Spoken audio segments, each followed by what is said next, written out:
Good evening, everybody.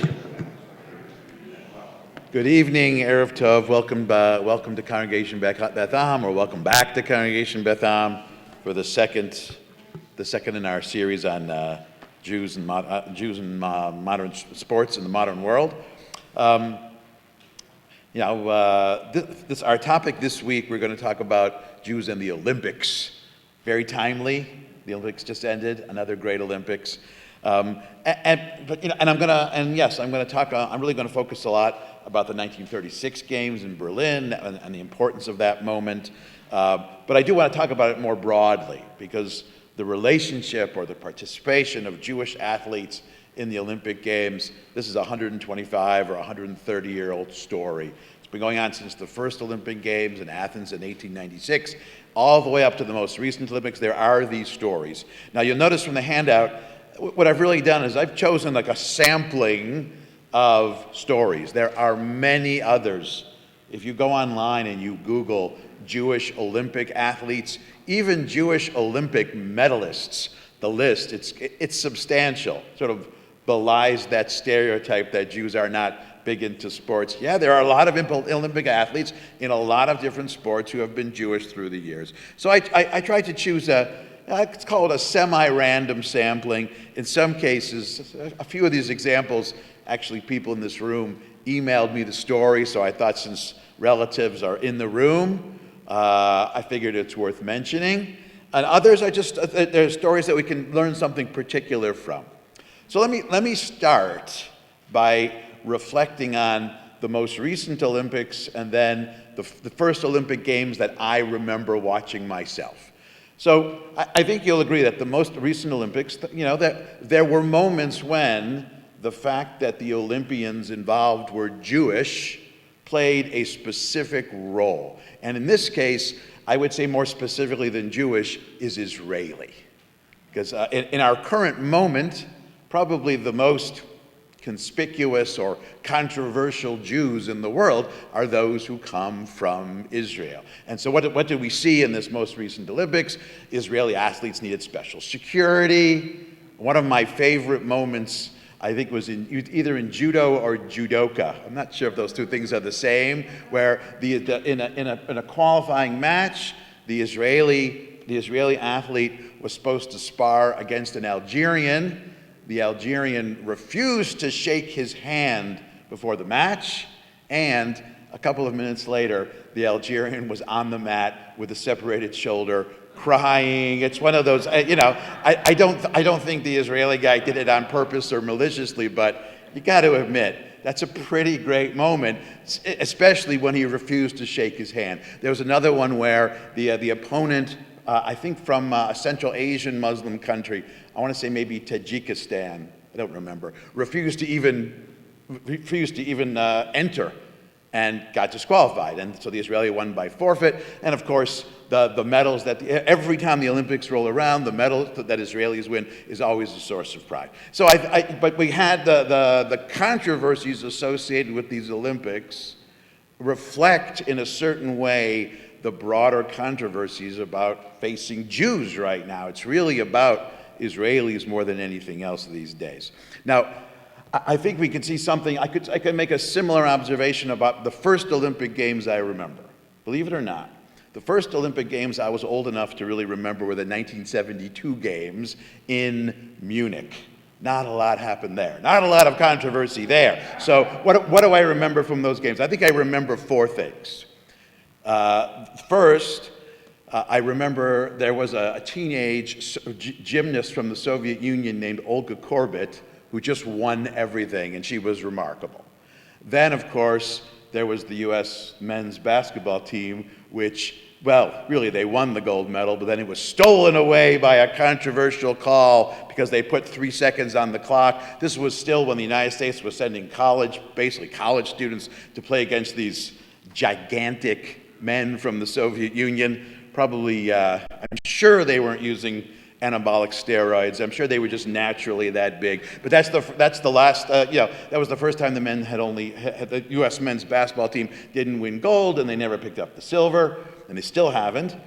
The third thing I remember, of course, there was an American Jewish swimmer named Mark Spitz, who won 7 gold medals. Now, I was 8 years old, not old enough yet to realize that was unusual. I knew how to swim. I knew lots of Jewish people who knew how to swim. I used to swim at the JCC. Okay, I figured, all right, so Jews win Olympic gold in swimming at the Olympics. I didn't even realize that was a big deal till I saw him on the cover of Sports Illustrated, which I also just discovering at the time. And of course, the last thing I remember from the Olympics was the tragedy of the 11 Israeli Olympic athletes who were murdered by terrorists at the Olympics. And it isn't just the tragedy of the event. I think that was the first time I had ever heard anyone referred to as Palestinian.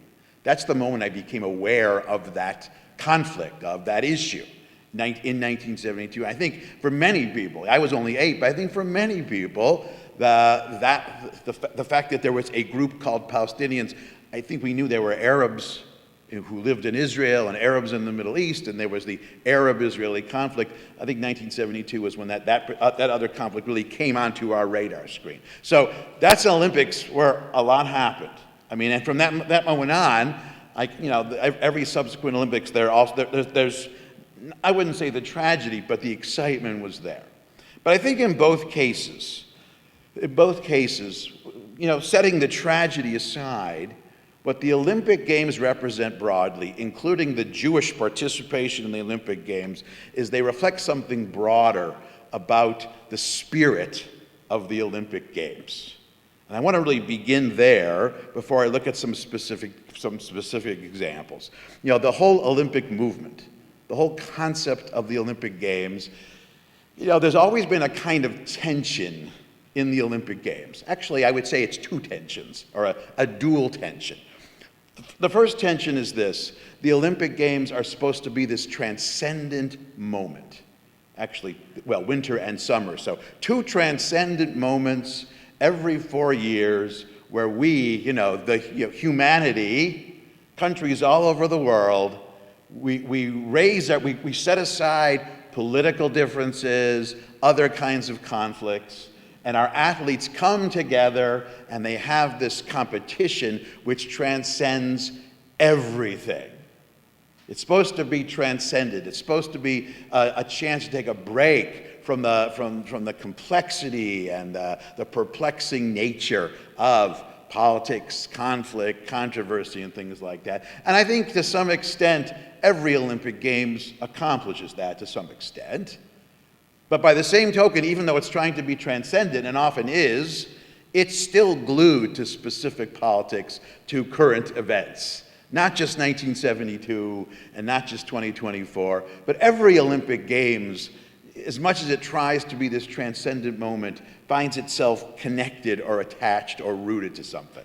I'll give you one other example. Well, really 2 other examples. The 1980 Olympic Games in Moscow, the United States boycotted the games.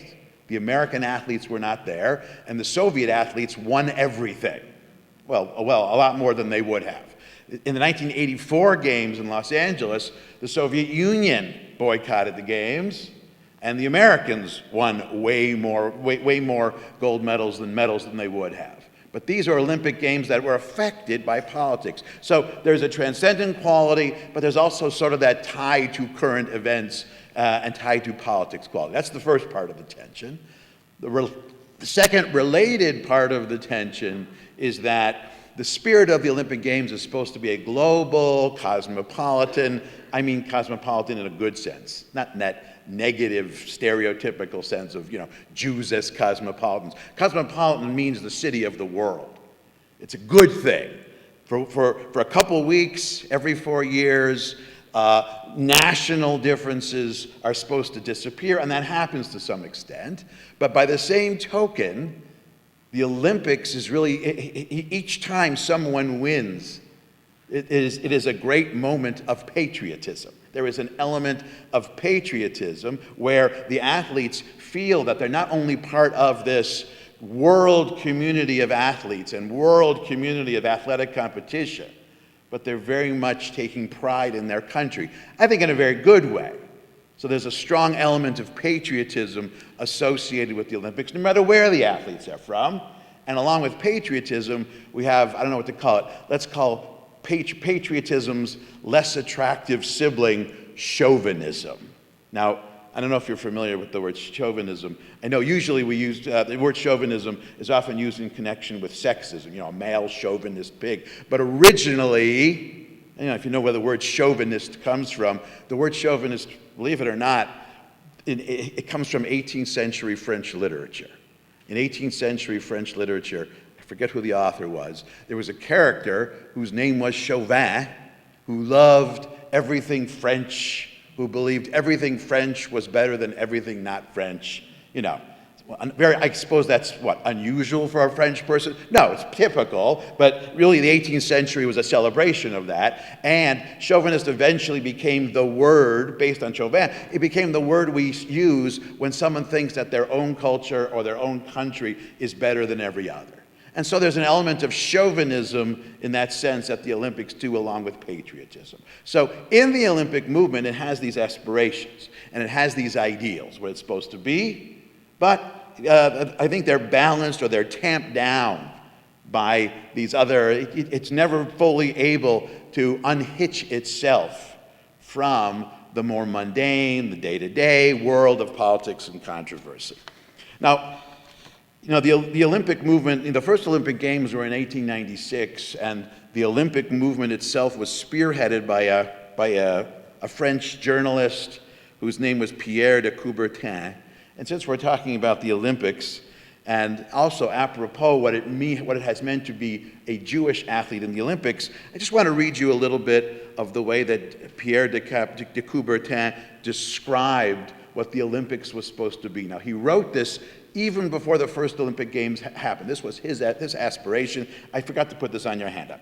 But, quote, "The most important thing in the Olympic Games is not to win, but to take part, just as the most important thing in life is not the triumph, but the struggle.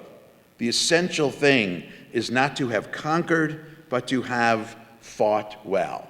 We tell children this in school. It doesn't matter if you win, it's how you play the game. This is a very Olympic spirit idea. He goes on to say, quote, "The Olympic spirit is neither the property of one race nor of one age. Olympism seeks to create a way of life based on the joy found in effort, the educational value of a good example and respect for universal fundamental ethical principles."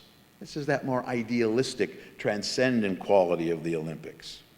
And finally, he says, "May joy and good fellowship reign, and in this manner may the Olympic torch pursue its way through the ages, increasing friendly understanding among nations for the good of humanity, always more enthusiastic, more courageous, and more pure." In other words, the Olympic Games is supposed to make the world better. It's whatever problems there are, it's supposed to at least a little bit take the edge off, round the corners a little bit, and create the possibility for people across borders to actually see that they have in common. And it's one of the reasons the athletes they stay at Olympic Village. Wherever they're coming from, they all live together. They spend a few weeks together, and for the most part, it's actually worked out pretty well. But I think this spirit described by Coubertin tells us something very important, very foundational about how we understand the experience of Jewish athletes in the Olympics. It's very much tied, each Olympic Games that the Jewish athletes participated in was very much tied to the age and the moment in which the games took place, starting from the very first games. First games, like I said, Athens, 1896. So let me say a word about what 1896 was like. What did that mean for Europe and the world? Well, there are two characteristic features of the year 1896. And they don't mean specifically that year, but I mean that era, that generation. Historians, especially historians of Europe, and maybe America as well, when they look at the years leading up to the First World War, like from the 1890s until 1914, they call this the age or the era of progress. There are these utopian novels written before the First World War that envision the future. And in these novels, it really is this very perfect world. The prevailing belief, certainly in Europe, I would say to a lesser extent in America, and what the age of progress meant was that the world is inherently getting better and will continue to get better. And in specific ways, that advances in science and medicine would cure diseases, and so diseases that were destroying and killing lots of people would be neutralized. Advances in communication and transportation would make it easier for people to travel from place to place, would improve trade, would make it possible to transport basic needs like food. And so things like hunger would diminish. So science and medicine would eliminate disease, an improved economy, and the ability to grow more food, thanks to the advantages of science and technology, would be able to feed more people so that hunger would disappear. And the spread of enlightenment, the ideals and ideas of the Enlightenment, basic ideas like careers open to talent and equality of opportunity and the universal brotherhood of humanity. These ideas would make things like hate, bigotry, discrimination, and prejudice disappear. There was an expectation that in the not too distant future, the world really was going to become better for everyone. If you want to imagine what it was like, if you remember the cartoon The Jetsons, they were picturing the Jetsons. Everyone would have an automated kitchen and a robot to do all the work. Everyone would have their own transportation device. Everyone would have either a car, everyone would have a boat, and maybe even an airplane. That's what the world was going to be. Now, the age of progress was one notion of the world. The other notion, there was a darker way that historians describe this era. This is also this is the high point of European colonialism, where Europeans really saw themselves as the center of the world and saw the rest of the world as being inferior, and there was this kind of civilizing mission to the rest of the world. In some ways now we're living in the backlash to that. But the other darker side, especially in the United States, was there were people who thought the world was getting better, but in some ways the world was not getting better. At a time when everyone was imagining a world where everyone is equal, there were many people who were not equal. Remember, 1896, in addition to being the year of the first Olympic Games, this was the high point of Jim Crow and segregation. 1896 is the year that the Supreme Court, in all its glory, that's when they ruled on Plessy versus Ferguson, saying separate but equal is a good thing, which was one of the worst decisions the court has ever made. I would probably put it in the top 5. There are probably 2 recent decisions that would be on the list, but that's another story. So there was a darker side of it as well. But even those problems notwithstanding, and people who thought of that age as the age of progress were aware of them, they thought that humanity had the ability to solve these problems. Yes, there is segregation now. There is inequality now.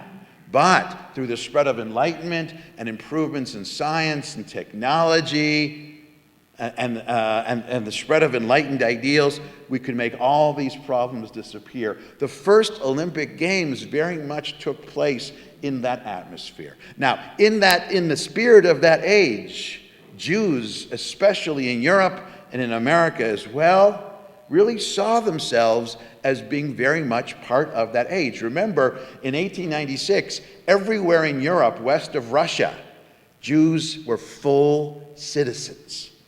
They had been emancipated everywhere west of Russia, even in Romania, which is just west of Russia. And certainly in the United States, it was an age where Jews not only saw themselves as full citizens, but they saw themselves as being accepted into mainstream society.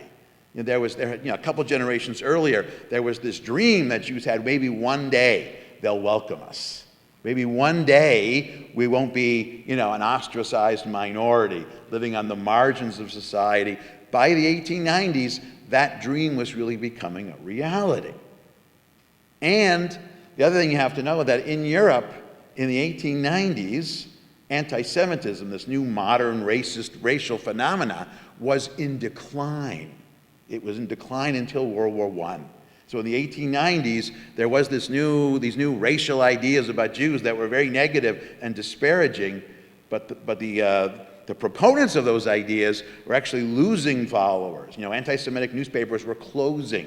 Anti-Semitic parties were disappearing after a brief moment during the 1880s. So they were imagining that they were gone. Now, they turned out, as you can imagine, that's not what happened. But until World War I, that's how people imagined the age. And so, when those first Olympic Games happened, there were Jews all in Europe and America who saw the participation of Jews in these games as a celebration of this moment, as a celebration of the solidarity between Jews and mainstream society, but also of the ability for someone to be openly and proudly Jewish and an Olympic athlete at the same time. Now, in the 1896 Games, there were a number of Jews who competed from a number of different countries. The one I think is most interesting, especially for our purposes, was a gymnast whose name was Albert Flatow. Now, Flatow, he had the standard German Jewish story. His grandparents had come from a small town. He had moved to Frankfurt, to a big city. His parents were part of the generation of German Jews that were emancipated. He was raised, with all the optimism I just described. And in the 1896 Olympics, he got a gold medal on the parallel bars in men's gymnastics. Now, significant about him is, his Olympic career continued, but eventually he also became a Zionist. And remember last week we spoke about those gymnastics societies, Jüdische Turnerschaften, that were conceived by Max Nordau and founded in various German cities. Albert Flatow, Olympic athlete Albert Flatow, was among the founders of the very first one. See, there wasn't an either-or here between being an Olympic athlete proudly representing Germany, and remember, this is not Nazi Germany. This is Imperial Germany, where Jews were actually doing quite well. Just to make sure it's clear, at the turn of the 20th century, if we were going to rank countries in terms of anti-Semitism, Germany at the time was not in the top 10, maybe not even in the top 20. Now, after World War I, very different, obviously. But at this moment, it was a good place to be Jewish, and in many ways, Albert Flatow really epitomized that. Another early Olympic athlete I think worth mentioning was Mayer Prinstein. Mayer Prinstein, he ran track. He was an American athlete. His parents were immigrants from Eastern Europe, from Poland, who had come to America. They had originally settled in New York and then eventually to Syracuse, and he went to Syracuse. And he medaled in the long jump in the second Olympic Games in 1900. A similar kind of story, because in America, it was all about, what Jews who come to America usually do, is become American. And there were few things as becoming American as being an American athlete or an athlete representing the United States at the Games. Now, and later on, he became a lawyer later in life. I'm sure his parents were very thrilled about that. Good for him. But that's another example. There were many examples like that. Okay, now there are two other examples, sort of these earlier examples that I think are noteworthy. First, in last week we mentioned that part of the inspiration for the Maccabi Games was the 1912 Olympics. There was a conspicuous representation of Jewish athletes from European countries and from the United States. And I think at those games, perhaps the most conspicuous was the Hungarian fencing team. Fencing, today we don't think of fencing as like one of those, for sort of top-rate Olympic sports. I know, I'll be honest. I have never watched an Olympic fencing match. I know it's there. I know the word épée comes in the crossword puzzle all the time. It's not something I watch, but in 1912, fencing was one of the most popular sports in the world. Not as popular as soccer, and not as popular as gymnastics, and also because there was no American football yet, and there really wasn't much in terms of baseball, and of course basketball wasn't really around, but fencing was the sport of nobles and kings. Fencing was this elite sport. So to be able to establish oneself as a capable fencer, you were really not just an athlete. You were an athlete participating in the athletic competition of the social elite, the elites of society. And so the fact that at the 1912 Games, the Hungarian fencing team, they won gold. This was the first of a series of gold medals they would win, and the entire team was Jewish. The entire team were Hungarian Jews from families that had made it into the upper middle class, that had gone to the best schools, and as part of this, upper middle class education, they had studied fencing. And it wasn't just that they were among those who represented the Kingdom of Hungary, as it was still called. It was part of Austria-Hungary, at the Games in Stockholm, but they were the pride and joy of Hungarian society. They were Mark Spitz. They were like today they would be, I don't know, maybe the women's gymnastic team, or USA men's and women's basketball. They really were. They were the signature feature. They were the jewel of the Olympic crown of Hungary. That's how prominent they were. Now when we move beyond the First World War, it starts to get a little bit more complicated. Until the First World War, these are simply Jews participating, representing, the optimism of the age. And really, as far as we can tell, nobody had any problem with them being there. In fact, most people who would watch the Olympics, who would see Jews participating in the Olympics, the typical reaction of someone who wasn't Jewish was, wow, look how progressive our age is. Look how enlightened we are. Even Jews, who were once the ostracized element of European society, not only are they welcome, but they're celebrated, and we're not even making that big a deal that they're even Jewish. Of course, everyone belongs here, and it was sort of a measure of what the Olympic Games were, of accomplishing that Olympic ideal, which wasn't going to be bogged down by mundane prejudice. It gets a little more complicated after the First World War, because after the First World War, there is, for a variety of reasons, there is a surge of anti-Semitism, pretty much everywhere, in Europe and in the United States, for a variety of reasons. So, in the United States, it was animated by xenophobia and a fear of communism. In Europe, it was the dislocation of the war, also a fear of communism, the redrawing of borders. There are all kinds of factors. That's a whole separate talk. But there is this rising anti-Semitism in various forms in various places. And suddenly, being Jewish was something that was more conspicuous. In other words, democracies, and the democracies of Western Europe and America were still democracies, and rights were still rights, and Jews were still citizens, but there was more discussion about it, and there was more questioning of it. There was a kind of ambivalence about it in the aftermath of the First World War, because one of the things that the First World War did was to undermine that belief that the world was getting better.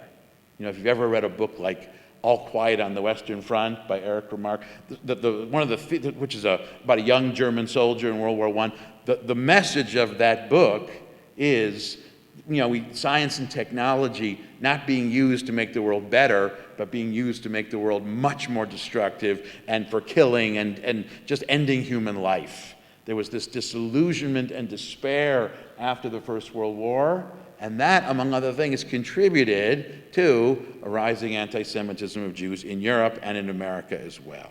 And there is this kind of ambivalence, and we see it in the same places where before the war, Jewish athletes weren't that much an issue. And I'll give you two examples of that. The first was an English runner whose name was Harold Abrahams. Now his story is familiar to us if you've ever seen the movie Chariots of Fire, which won Best Picture, I think, in 1981.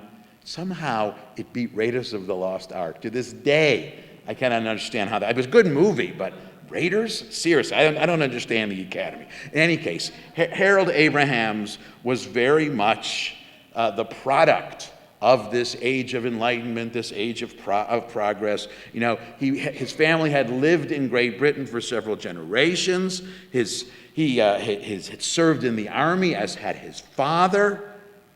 Now, he had a Jewish father, but a non-Jewish mother. But everybody knew, based on how he looked and the name Abrahams, everyone thought of him as, as the Jew. He went to an elite school in England.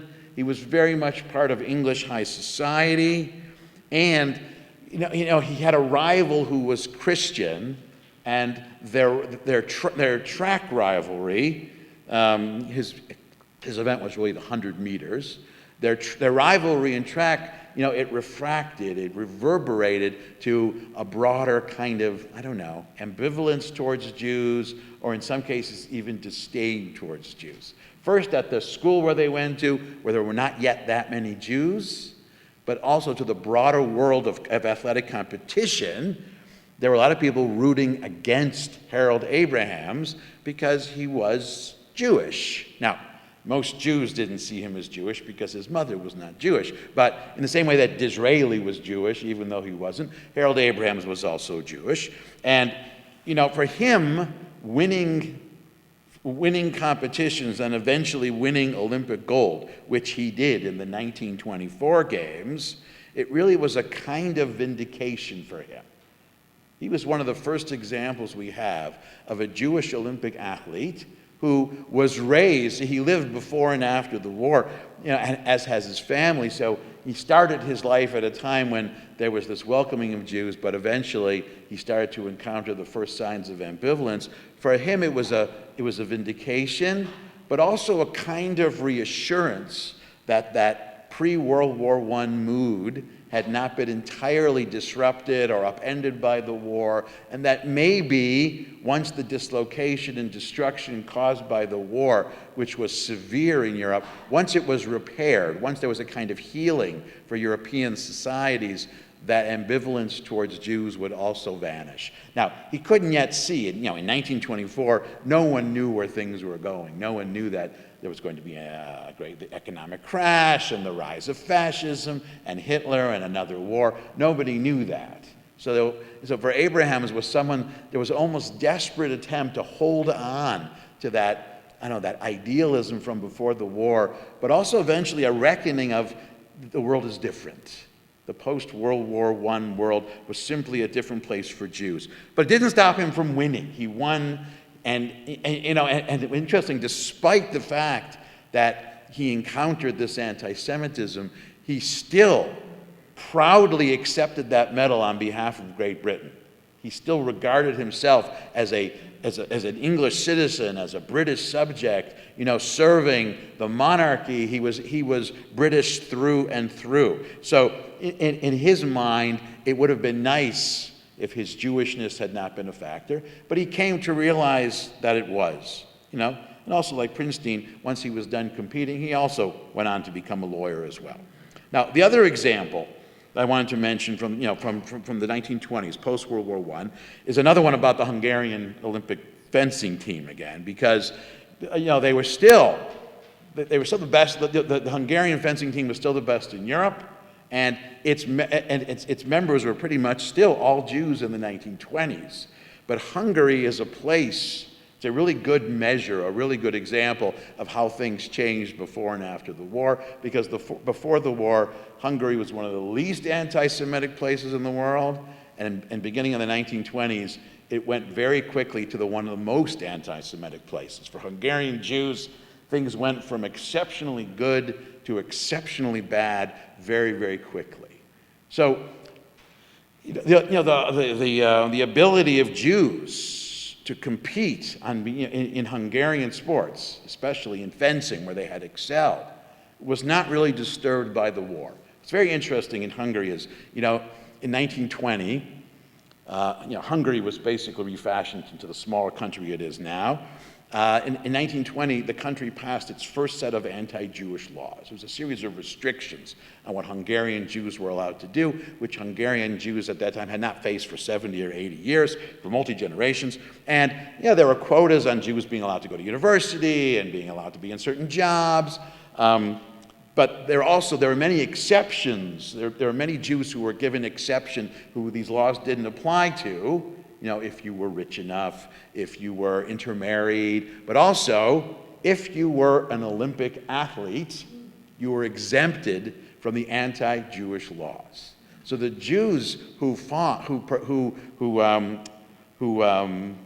competed for the Hungarian fencing team during the 1920s, and who competed in other sports as well, anything associated with the Olympics, being an Olympic athlete was an exemption from discriminatory laws in a very practical and real way. Now, that's not why they did it. As the case with Harold Abrahams, Hungarian Jews thought this was an anomaly and that things would come back, would return to normal and things would get better again. They didn't, but they thought they were. They thought they would. But this gold medal team, they competed in the 1928 games in Amsterdam. I put a picture of this team for you. I put the 1912 team, but I also put a picture of, among these Olympic medalist Hungarian Jewish fencers, the best of the best was a man whose name was Attila Pechauer. Now, someone else you might have heard of, they made a biopic out of his life. There was a film made about 20 years ago called Sunshine, which was 4 generations of a Hungarian Jewish family, and the character of Victor Sunshine was based on Attila Pechauer. So this was, his parents' generation had grown up in the golden age when things were great. He was growing up at a time when things were getting very, very difficult. But he was able to continue to compete, to fence on behalf of Hungary, and everybody wanted him to. His supporters, his fans, even those who were otherwise anti-Semitic, they were insistent to him. No, don't worry about the anti-Semitism. You keep fencing. You keep winning us gold medals. And in 1928, led by Pechauer, the Hungarian Olympic fencing team, they won a gold medal in Amsterdam. 4 years later, they won the silver in LA. Now, Pechauer himself, really, more than anything else, his whole life was fencing. And, he, as a child, he trained in 2 fencing clubs. He trained one which was called the Budapest Fencing Club, the original fencing club, which actually had been founded in the 1880s by a Hungarian Jew. That's the first place he trained. The second place he trained was he also trained in the Zionist fencing club in Budapest, which was known as the Nemzeti Vívó Club, the NVC, which had been founded by a Zionist. Most of the participants were not only Jews, but were also Zionists. And so this Hungarian fencing team, interestingly enough, at the same time, they were these patriotic Hungarian Jews who were also happened to be Hungarian. They're also Hungarian Zionists at the same time. It's a weird combination, but it seems less weird when you take into account that this was a moment of rising anti-Semitism, which was pushing Hungarian Jews for the first time in the direction of Zionism. Now, all of that happened before the 1936 games, and I mentioned all of that because it gives us a clearer understanding of what it meant to be a Jewish athlete at the 1936 games in Berlin. So let's talk about that, because in many ways this is the crux of the story. Now, 1936, this is 3 years after Hitler became Hitler, after Hitler became Führer. By 1936, I should say 2 things. By 1936, it was clear that Hitler and the Third Reich, this was an intensely anti-Semitic regime and country and place, that Jews were having a lot of trouble. Remember, the Nuremberg laws had been passed in 1935, so it was pretty clear. But I think it's also clear, it's also important to point out what had not yet happened by 1936. 1936, by 1936, there were sporadic moments of anti-Jewish violence, which were increasing in frequency, but this was before Kristallnacht. This was before that massive government-organized violence. It was before before Jews had been sent to concentration camps. None of that had happened yet. And while, by 1936, probably half of German Jews had left the country. There were some, but half of them were still there. And there were still, really until 1938, there were many German Jews who thought, okay, this is a temporary setback, a serious one, but it doesn't mean we're done here. There's still the possibility of some kind, maybe it'll turn around. The chief rabbi of Germany until 1938 was Leo Baeck. He was a Reform rabbi, and Leo Baeck, he remained cautiously optimistic all the way until 1938, at which point he said, it's done. But until then, he said, it's possible. Now, bleak, yes. And so, there's a situation where German Jews are coping with a much more difficult situation. German Jewish athletes, including Olympic athletes, they're able to continue to compete, but whether they're competing in preparing for the Olympics or other sports, they are encountering more and more anti-Semitism, even in the context of athletic competition.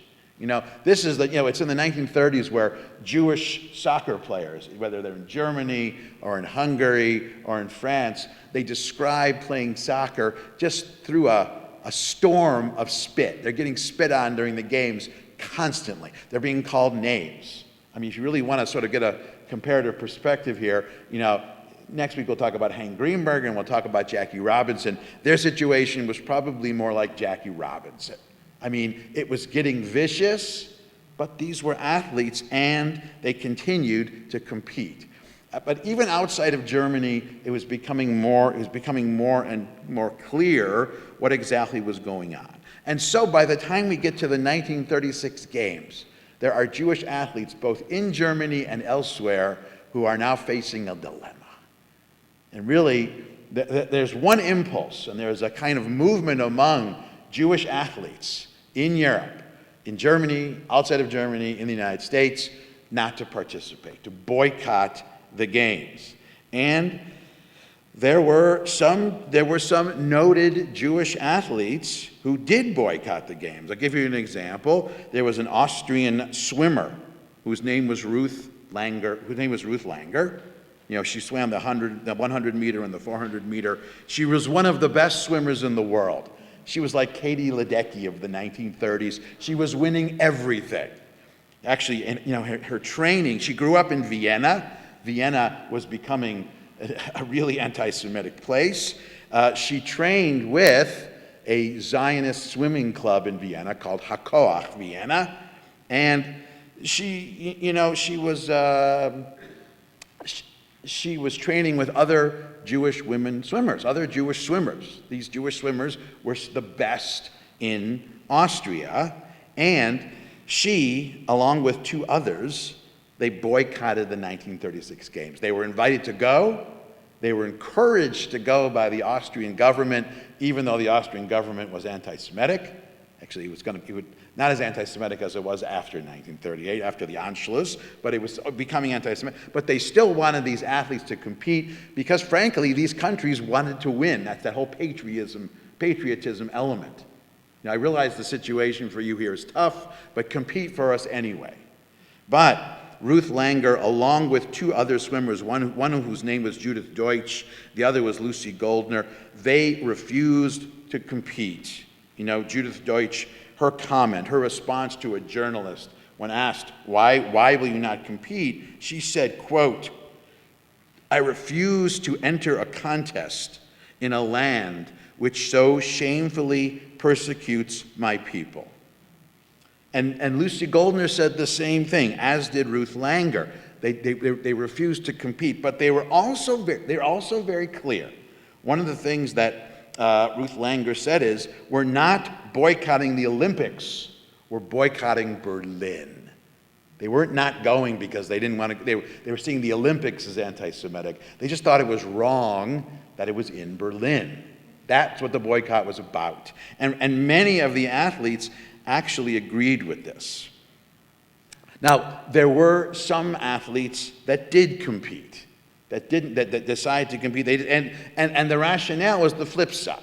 There were athletes who said, you want to boycott, but wouldn't it be, given the nature of Hitler's anti-Semitism, given the disparaging things he says about Jews, and given his whole notion of the mastery of the Aryan race, wouldn't it be better to go to the Olympics in Berlin, to compete right in front of Hitler's face, right under his nose, and win? That was the flip side mentality, and I'll give you a couple of examples of that. There was a young Canadian Jewish basketball player whose name was Irving Toots Moretsky, who was one of the 9 Jewish athletes at the 1936 Olympics. Interestingly enough, the Canadian basketball team, they won the silver that year. The United States won the gold. I also found it very interesting that the final score of the gold medal game between Canada and the United States was 19-8. Very different game in those days.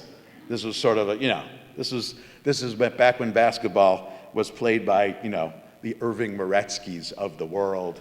It was you can sort of picture what the game looked like. A lot of this stuff. It was a different game. But he won the silver and did it very, very proudly.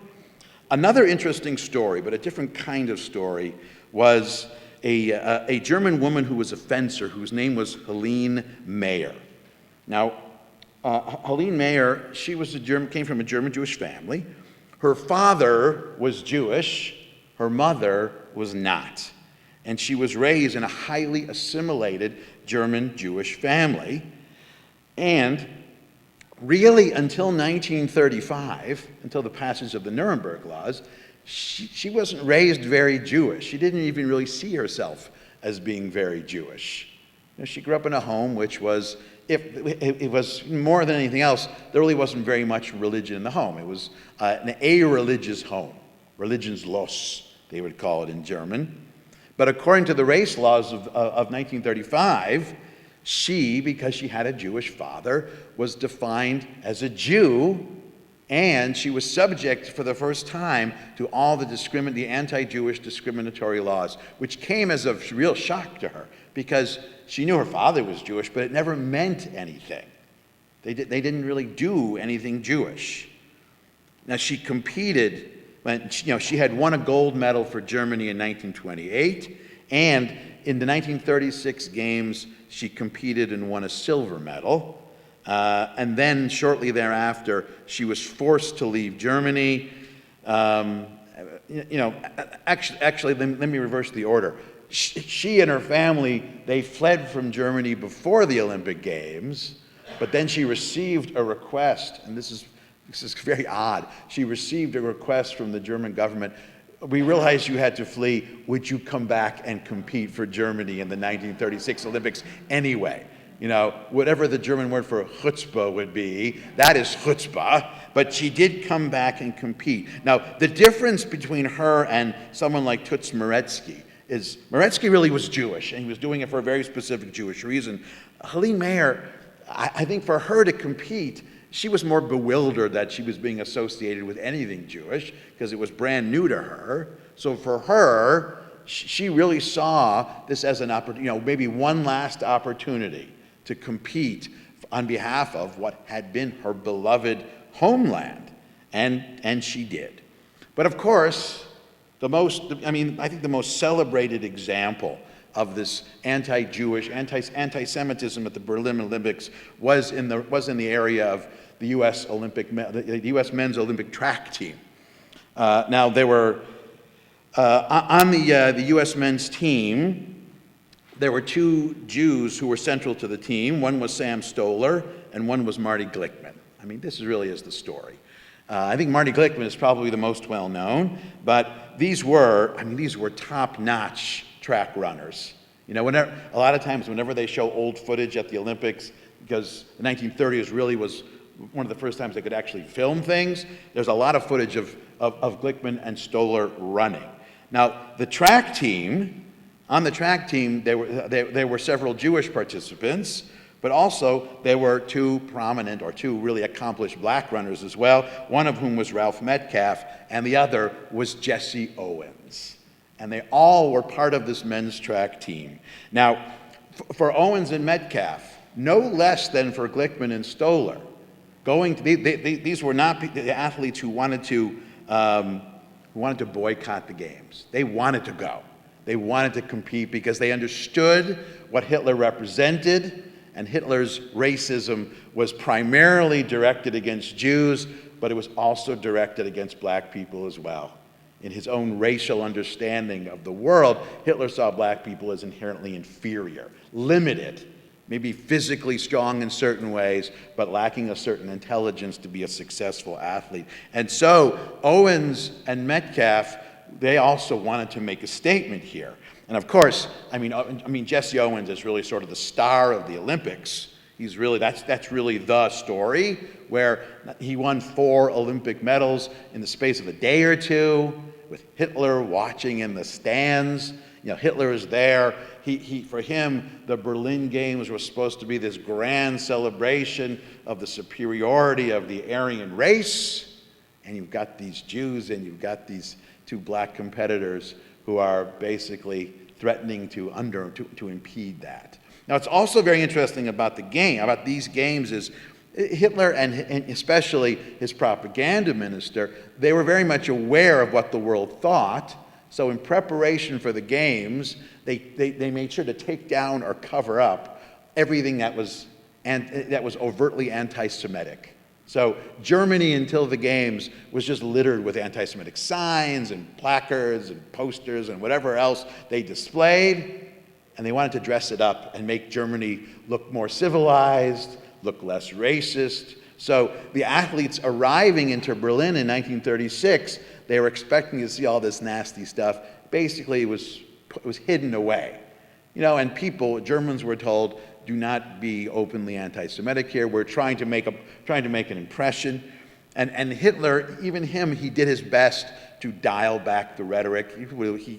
His best, he wasn't really dialing it back that much. We've seen more recent examples of someone who wasn't able to control himself, but he just couldn't help himself. But it was at least better. It was better. And so the Olympics proceeded, but it didn't turn out the way he expected. And really the climactic moment is when Owens won all those gold medals. Now for Glickman and Stoller, the story went a little differently because they had come to compete, but the moment came where Glickman and Stoller and 2 other runners, one who was Foy Draper, one who was Frank Wyckoff, they were the men's 4x100 meter team, which men's track is a central event. They were expected not only to win a medal, but to get a gold medal. And the morning of morning where the race was to take place, they received a message from Avery Brundage, who was head of the U.S. Olympic Committee, that Glickman and Stoller were not going to be competing. They were basically said, you're out. They weren't disqualified per se, but they basically said, we've taken your name off the register, and they were replaced by Metcalfe and Owens. So Jesse Owens' final medal in the men's 4x100 was him and Metcalfe running instead of Glickman and Stoller. Now, since then there's been a lot of debate as to why Brundage did this. The consensus seems to be, or at least one of the reasons seems to be, is he really didn't want to offend anyone. He didn't want to make a scene. He figured if there were Jews running, it's one thing to have blacks competing. Hitler didn't like it, but at least, in Hitler's idea of the world, black people were inferior, but at least they were still seen as physically strong. So the idea of a black man winning a running race could be explained in terms of physical prowess, even though they don't have the smarts to be able to do the technical part of it. But a Jew winning a medal was simply not something that Hitler was going to be able to stand for. They didn't want a scene. They didn't want to threaten the other athletes, and that was really part of the reason for it. And of course, with Avery Brundage, him being the waspy sort of guy that he was, there's also some speculation as to whether in some ways he himself was anti-Semitic. That's really part of the debate. The upshot is two things. First of all, Jesse Owens, when he heard about it, he said, I don't want to run that race. I want Glickman and Stoller to do it. And Jesse Owens says, I'm going to give you a perfect excuse. I'm tired. I've already won 3 gold medals, and I want to rest and watch the race. And Metcalf agrees with me. We don't want to do it. They wanted Glickman and Stoller to run. Glickman and Stoller were not allowed to run. That was the upshot. And it really came to epitomize what that moment was about. Not only looking back, but even at the time, there was this hope. Remember, the Olympics has this special transcendent quality. And until that moment, there was a sense that maybe even in a place like Hitler's Germany, the Olympic Games would still be able to rise above what a lot of people already knew about this raging, this Nazi anti-Semitism and the problems that German Jews were having. And so, when they got there and the signs weren't there and actually looked like a normal country, there was a kind of hope or at least a glimmer of optimism. Maybe it's not as bad as we thought. But when Glickman and Stoller were not allowed to run, it really sort of pulled back the curtain. It revealed that, you can cover up the signs all you want, but Hitler's Germany was still Hitler's Germany. And that really, in many ways, looking back, it has come in retrospect to really epitomize what those games were about. And there's a lot of regret of having those games in Berlin. I mean, there are people associated with the Olympics, if we had known what Hitler was about to become, we would have had the games somewhere else, or there might have been a wider boycott, but there was still a hope that the games could rise above.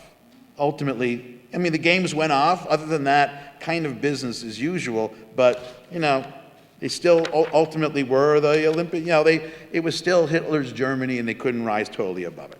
Okay. Let me just end by mentioning a couple athletes post-war. Incidentally, I should say that, Marty Glickman, when he came home, when he was done competing, he became an important sportscaster in New York for the Knicks and for the Yankees for 50 years. And him and Stoller, as with many of these other athletes, they've been honored in a number of different ways. Okay, now, after the war, I think really the interesting phenomenon we have after the war in Olympic Games, because the Olympics were disrupted by the war, but after the war, I think we have these examples of Holocaust survivors as Olympic athletes. And here I just want to mention 2. The lesser-known one was an Olympic competitor whose name was Ben Helfgott. He was a child survivor. He was rescued from Germany.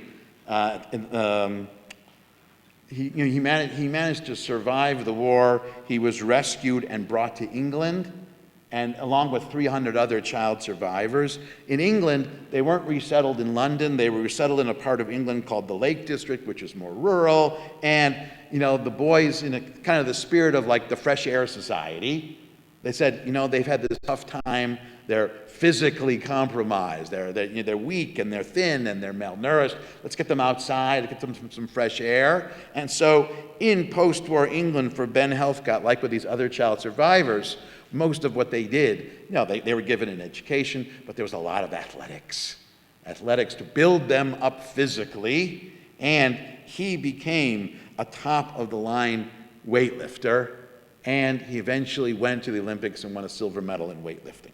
But I think really the fascinating case was an Olympic athlete whose name was a French Jewish athlete whose name was Alfred Nakash. Now, Nakash has an interesting story. You can see the picture of him on the cover of Match magazine. His family was born in Algeria before the war.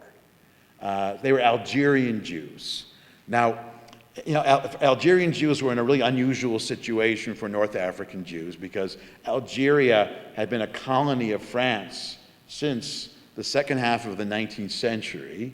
And in 1870, the French government had passed a law that was known as the Crémieux Law, which gave French citizens to Algerian Jews. So they came from a family growing up in Algeria, which in many ways was still a very backward place. But in Algeria, at the turn of the 20th century, or in the 20th century, if you were Jewish, you could get French citizenship much more easily than anyone else could. This is part of the story of the alienation of Jews in Algeria from their Muslim neighbors in Algeria who were kind of resentful for this. But the Nakash family eventually moved from Algeria. They moved to France. First they moved to Paris, and then they moved to Toulouse. And Nakash, he enjoyed the benefits of French citizenship, the family through the 1920s and the 1930s. But he was also in France at a time in the 1930s when conditions for Jews were starting to get worse. They were worsening. Now, this is something that happened incrementally. France and French Jews, it's a very complicated story. In France, for 2 or 3 years, the Prime Minister of France, Léon Blum, was Jewish. So in some ways, French Jews were doing reasonably well through the 1930s, but the biggest difference in France in terms of attitude towards Jews was the difference between Jews who were considered to be indigenous to France and Jews who were considered to be foreign, like immigrants. France was a very anti-immigrant place in the 1930s. So Jews who had come to France in the 1930s from Eastern Europe were treated very differently from Jews who were born there. And Jews who had come to France from North Africa, even though North Africa had been part of France for a long time, they were treated differently. They were treated worse than Jews who were considered to be fully indigenously French. Now for Nakash, as for some of the other athletes we mentioned tonight, his athletic prowess helped not only him, but also his family. In some ways, it insulated them from the difficulties that French Jews were facing during the 1930s and even into the 1940s. Nakash was a swimmer. He was one of the best swimmers in the world. He was a highly successful Olympic swimmer who competed on behalf of France. But in 1940, he competed in the 36 games, but in 1940, when France was conquered by Germany and became Vichy France, and all these anti-Jewish restrictions were imposed, the Nakash family fled to Toulouse, which was in a more remote part of France, away from Paris. It was also a place where it was more difficult for the Vichy regime to enforce these new anti-Jewish laws. In other words, it was a place where if you were Jewish in France, you could find refuge, you could sort of, you could not exactly hide, but you're off the radar screen of the Vichy regime, of the SS. You could sort of evade a lot of it. But also in Toulouse, the family was very popular, and he was a local hero, because he was an Olympic athlete. And he continued to swim and compete for the swimming clubs of Toulouse, and that really became his social circle. And in many ways, they were the ones who really insulated him from the difficulties that French Jews were facing. And he was able to, at some point, the family was caught. They were sent to the French concentration camp at Drancy. Several members of the family were deported to Auschwitz. Some of them died. He was actually able to survive the war, and he was actually able to compete even after the war until he hurt his leg and wasn't able to compete. But he is a great example of someone for whom being an Olympic athlete was able to insulate him and his family. But it wasn't just the fact that he was winning gold. These Jewish athletes, for those people who, Jewish and otherwise, who didn't like the direction that Europe was going in the 20s and 30s, and who really believed that the full inclusion of Jews wasn't just about Jews. It said something about the broader society. It said something about the broader ethos. There were people Jews and non-Jews alike, who saw it as vitally important for Jewish athletes to continue to be able to compete. They didn't like the fact that someone who was perfectly capable, who could actually bring glory and honor to the country, would somehow be excluded because he or she was Jewish. And so the fact that all of these athletes were allowed to compete, it meant something much larger.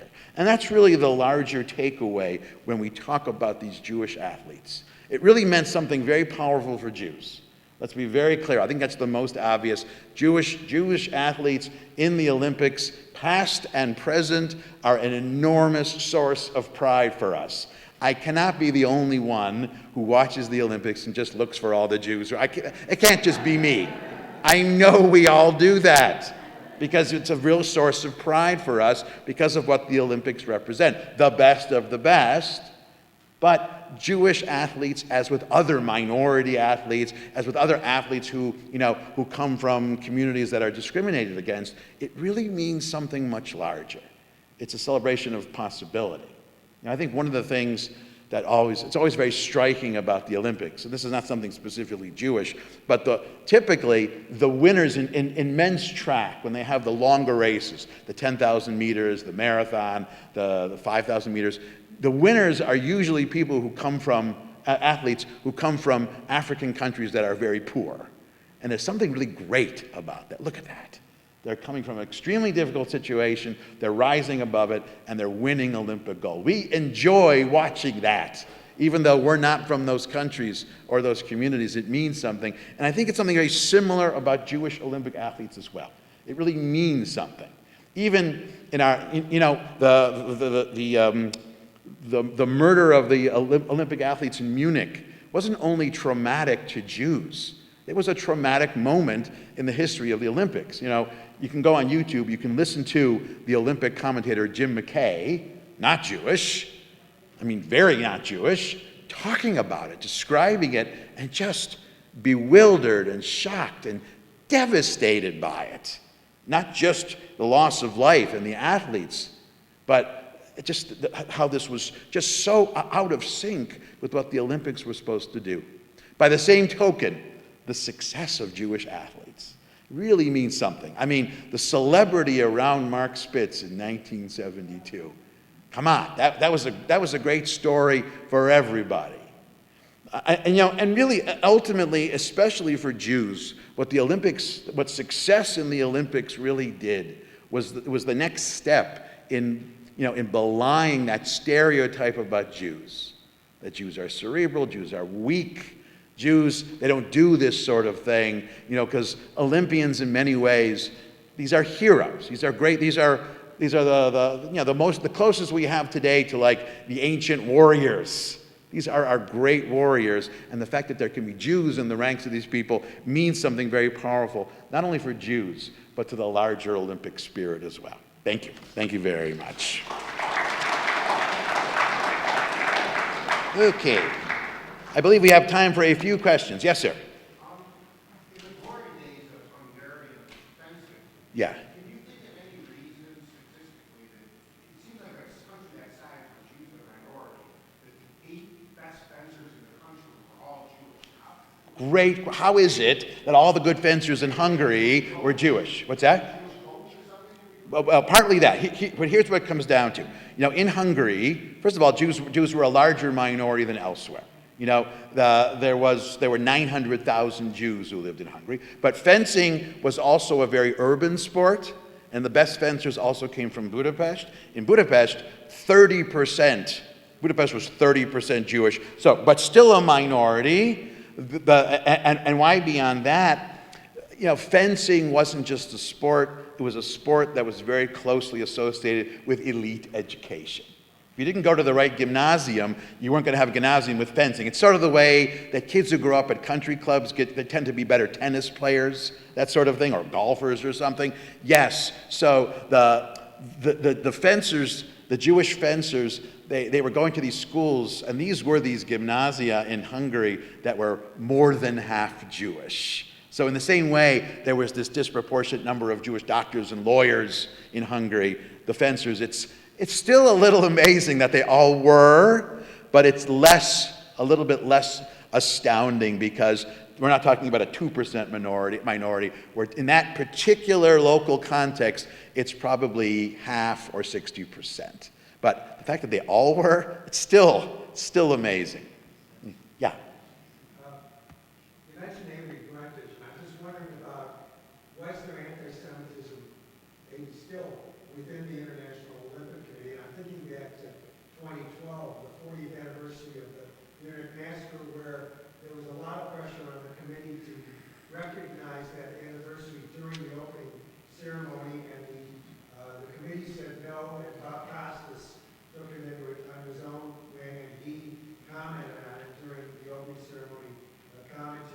actually did I don't know, 15 or 30-second moment of silence, really criticizing the committee for not recognizing. It's a great question. Yeah, the question was the decision in 2012 not to recognize the 40th anniversary of the Munich massacre. Was it something anti-Semitic? Definitely. But I think it was, I would say it's 80% anti-Semitism, 20% trying desperately to make the Olympics controversy-free. They always want to make it without controversy. Now, there's always some controversy that crops up because there's too many countries, always something happens. But going in, they always want to, they don't want to, invite some kind of controversy. But yes, the people running the Olympic Committee, I would say they're not the United Nations, but they're not the United Nations. It's the same sort of core of people, But and I think Costas, it was more than 30 seconds. He did. I mean, Bob Costas is a mensch and a half. I keep waiting to find out that Bob Costas is Jewish, because what a score that would be for the Jewish people. But I don't think he is. I think he's just a decent human being. He's a mensch. Yeah. I'm kind of fascinated with Jesse Owens in 1936 in Berlin, Hitler, and I know he went to college at Ohio State. I kind of consider him the most famous college athlete ever, but between him and Joe Louis from Detroit in the 1930s, I mean, this must have been such a proud point for blacks throughout the country. Absolutely. For someone like Jesse Owens, Joe Louis, and this is a great source of pride at a very difficult moment. And for Owens and Metcalf, remember, they went to the Olympics where they really were treated like equals with the other athletes, and they came back to the United States in 1936. They had to come back to the world of segregation. And even though they weren't living in the Deep South, they still had to come back to it. And, to their credit, this was not a one-off for them. I mean, Jesse Owens, he's sort of a lesser-known, advocate for civil rights. And in those days, if you were black, you had to do it a lot more. You couldn't do it as openly as someone, let's say, like Muhammad Ali or something. But this was you're right. This was an important moment of pride. In retrospect, when we look at the precursor steps leading up to civil rights, Jesse Owens is definitely one of them. I mean, Jesse Owens, having the fortitude or making this statement about the ability of black people to compete. I don't think it's a coincidence that, not long after Jesse Owens won those gold medals, that's when you had the beginning in Major League Baseball about talking about bringing black ball. Not immediately after, but for someone like Branch Rickey, he saw 1936, and that's where the wheels start to turn. And it took another decade, but absolutely. The statement it made, the same way that Jews take pride in Jewish athletes, in the black community, for sure. Any other questions? Yeah, Bob.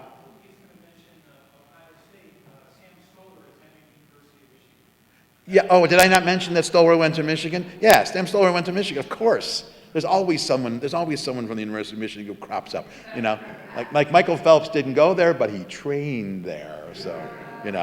So the pool, that pool water, that Michigan chlorinated water really helped him win those gold medals. Yeah. Did the world react at all to what was happening in the Olympics in 1936, even though it was trying to be hidden? Oh, that's a great question. Did the world react?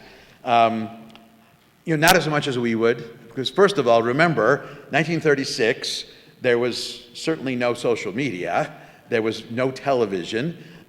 Movies were very new. Even radio, intercontinental radio, people didn't find out about this immediately. This was something you would read in the paper. Maybe you get a little piece of the story at a time. So the immediate reaction was limited, but the eventual reaction was a lot more. It took a little longer. Eventually, yes, people went, really? I mean, that they weren't allowed, Glickman and Stoller weren't allowed to compete. But remember also that the late 1930s and 1940s was really a high point of anti-Semitism in America. It's a point where, but for a lot of Americans, we're not Jewish. Okay, Glickman and Stoller, did we really need to have Jews competing for us? It wasn't that controversial. I mean, if the men's track team hadn't won the gold medal, winning sort of smooths over everything. They won the gold anyway. In fact, It's probably, probably with Owens in the race, the time was probably a little bit better than it would have been with Glickman and Stoller, no offense to them. But if they hadn't won, there would have been a lot more discussion and controversy. But they won, and in some ways it was kind of forgotten. Now Glickman, especially when he began to work for the Yankees and for the Knicks, this is something that would come up. I mean, because he was there, if you're a broadcaster in the booth, you could ask questions, you talk, it came up. It just took a little longer. Now, if there had been Facebook and Twitter in 1936, everyone would have known right away. It would have gone viral immediately. Yeah. Go ahead. I just want to say there's a recent, I think a 30 and 30 special on ESPN about Jesse Owens. It had a lot of Jewish references, a lot of film about 36. It was very interesting. Yes, there is a great 30 for 30. There's these ESPN films, and it's definitely worth watching. The other thing is there's a brand new biography of Marty Glickman that was written by probably the best historian of Jewish athletes named Jeffrey Gurak, who teaches at Yeshiva University.